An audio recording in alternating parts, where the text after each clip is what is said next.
Macedonia 150 here, and this time for Novabugs Friday Foursome, it's movie tie-in game. So, right, so number one, and this is going to be a joint one. It's going to be a joint one for one specific reason, because they're both games that are based off a movie, but the games didn't really understand what the purpose or the point of the movie was. Right, so the first one that goes into this category is Watchmen, The End Is Nigh. And this game was designed as a prequel to the Watchmen comic. It even has little cutscenes that look like the comic, though the game itself just uses 3D model, like a movie game out there.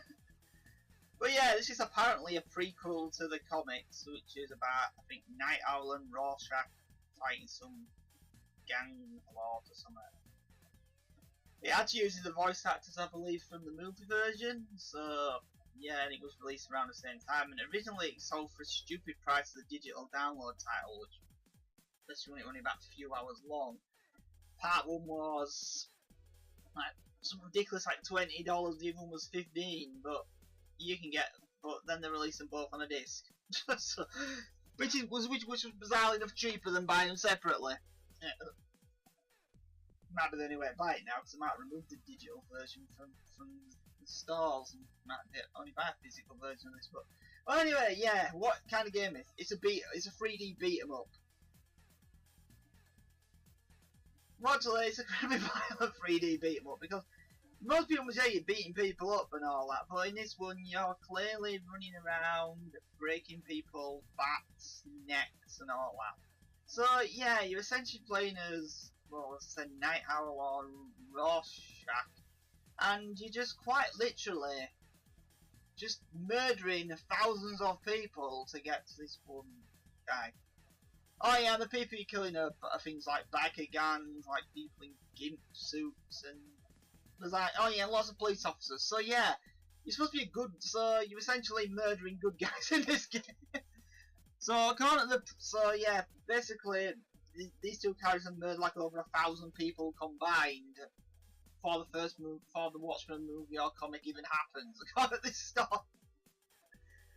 Yeah, and the thing that makes me kind of laugh is the angry sound of it. You have a rage meter like power, which is super damage, and you're doing a Rorschach just is hilarious. It just goes, it just sounds so ridiculous, and it just sounds hilariously comical. It doesn't fit the tone of the game whatsoever. I don't really like the combat system that much. Most of it's just like you have to punch people and tap buttons to like flip round them, so they don't hit you and all that. There's also some parts of the game which really slow it down. It's like, oh look, if you're playing as Rorschach, and playing single player only plays one character, you want an AI. You can play 2 players local. I don't think it had online this game actually. But when you're playing, when you have to do a level up, when you're playing as Rorschach, you have these annoying lockpick puzzles, which really ruin the flow of the game because you can't skip them, and some of them are a pain to do. I think Night Owl just jumps off a building and has to find a way from a door or some nonsense. Yeah, it's not the best game, but yeah, and the other game that follows, which is also a beat 'em up, a 3D beat 'em up, and that was the PS2, GameCube and Xbox game Minority Report. And this was based off of the movie of the same name starring Tom Cruise, which, remember that, it was about this guy who lived in a future where they could predict when people were going to murder people before they actually did. And somehow this predictor thing somehow predicted he was going to murder someone when that was not the case. Well, the game exactly follows the plot of the movie. It's just the character he plays was nothing like Tom Cruise, but it's one of those kind of movie games. But that's not why it's funny. It's funny because it follows the plot of the movie exactly, but you spend all the game beating up police robots and police officers and throwing them through panes of glass and throwing them through windows and stuff. So you're a person trying to not get arrested for something you haven't done by causing loads of crimes. It's like, yeah. It's a much more fun game to play though than Watchmen is, that's for sure. I just find the game hilarious for how little about they tried to follow the movie plot, but then completely misunderstood the plot of both films with these games. Right, so number 2, Godzilla Save the Earth. by far still the best Godzilla game. This was the 50th anniversary Godzilla game. And this one's, well, a 3D fighting game.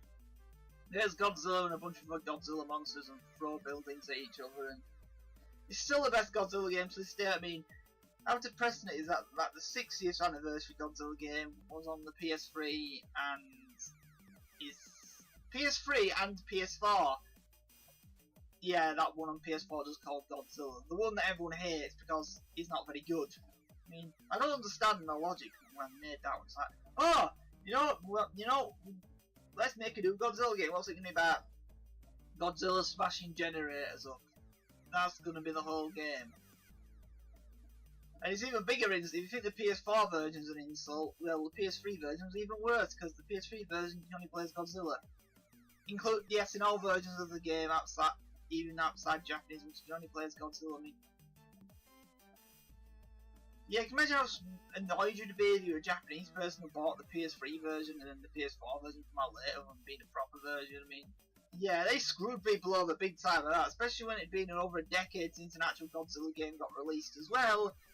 That's kind of sad. But yeah, Godzilla saved the Earth. It's a great game. It's not a very complicated or in-depth fighting game, but it's not meant to be. It's just a fun game. You play Godzilla smashing buildings up, and the most interesting thing about Godzilla games in general is all the best Godzilla games are made by Americans. All the worst Godzilla games are made by Japanese developers. Yeah, so even though Godzilla's a Japanese property, all the best things game-wise made for it are all not made in Japan. Weird, eh? Right, so number 3 is another, well, joint one. I'm calling this a giant one even though it's on 2 different consoles because at least at the same time they are related to each other, so. And that's Tim Burton's Nightmare Before Christmas The Pumpkin King on the Game Boy Advance, which is a Metroidvania game where you play as Jack Skeleton, which was a prequel to the Nightmare Before Christmas movie. So yeah, I don't think there's actually any Christmas in this game, in the Pumpkin King game actually. Just except for he discovers them trees, so then really don't fit much of a plot. So yeah, this game pretty much explains why Mr. Boogie lives on his own and all that. And at the same time, when released this, Capcom released the PS2 and Xbox version called Nightmare Before Christmas Boogie's Revenge. This is a sequel to the movie. And yeah, I think they got all the voice actors back from the actual original movie to record new voices for this. There's even a new song in the game. Yes, it uses all the songs from the actual game. Keeps hearing This Is Halloween because that's the theme music of every battle in the game when it's not a boss. And yeah, it's another fun game by Capcom, and which more people seem to talk about. But you know what gets interesting about the game is the mechanics of the game is pretty much a prototype to Devil May Cry 3 and 4. Capcom essentially got the mechanics from this game and used them in that game after. That's the thing that with a lot of people have just realised only a few years ago. Realised this is essentially a Devil May Cry game, but not listed as a Devil May Cry game. So yeah, I don't know if they're cheap games anymore. I'm assuming they probably keep going up in price those ones because of the Nightmare Before Christmas games and all that. But I could be wrong, but they're fun games and I'd recommend playing them if you've got a waiter. Right, and the last one is the Megadrive version of Ghostbusters, which was by Compile. I'm sure most people have heard of this one. It's that little simple platform game where they all like super deformed, and there's only 3 Ghostbusters because Winston gets left out because Japan has this weird obsession with not including Winston in a lot of the Ghostbusters games. Don't know why, I just do. It's true. I don't understand it. Yeah, I've never were perfect. I always loved the ghost designs in this game, and I've never beaten the game. That's for sure. It was one of the first good Ghostbusters games. Of course, the 2009 Ghostbusters game's better than it, but that game essentially is Ghostbusters 3.